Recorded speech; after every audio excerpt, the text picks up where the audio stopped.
Évangile de Jésus-Christ selon saint Marc 1, 14-20.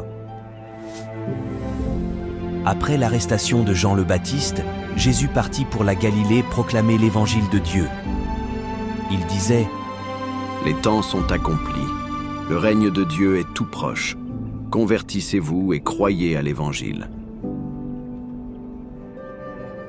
Passant le long de la mer de Galilée, Jésus vit Simon et André, le frère de Simon, en train de jeter les filets dans la mer, car c'étaient tous des pêcheurs. Il leur dit : « Venez à ma suite, je vous ferai devenir pêcheurs d'hommes. » Aussitôt, laissant leurs filets, ils le suivirent. Jésus avança un peu, et il vit Jacques, fils de Zébédée, et son frère Jean, qui étaient dans la barque et réparaient les filets. Aussitôt, Jésus les appela. Alors, laissant dans la barque leur père Zébédée avec ses ouvriers, ils partirent à sa suite. Acclamons la parole de Dieu.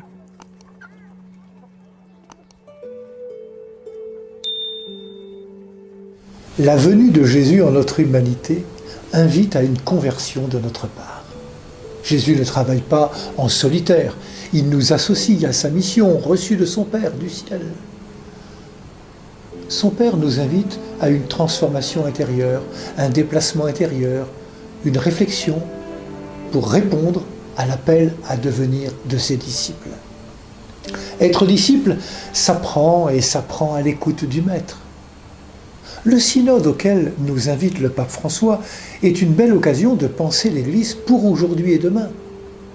Comment notre baptême, ce jour où Dieu nous a appelés par notre nom, va transformer nos vies d'hommes et de femmes en vie de disciples de Jésus-Christ ?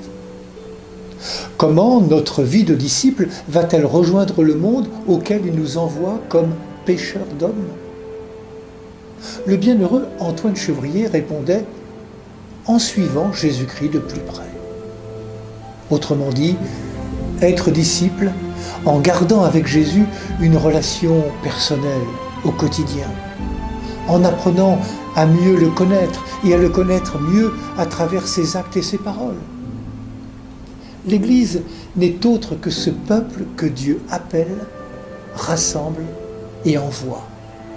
Face aux défis du monde, comment vais-je laisser les filets qui me retiennent pour devenir disciple de Jésus ?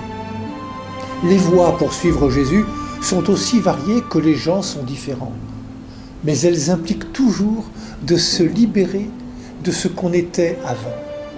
Nous sommes de vrais disciples quand nous osons nous poser la question : comment Jésus agirait-il dans la situation où je suis en ce moment ?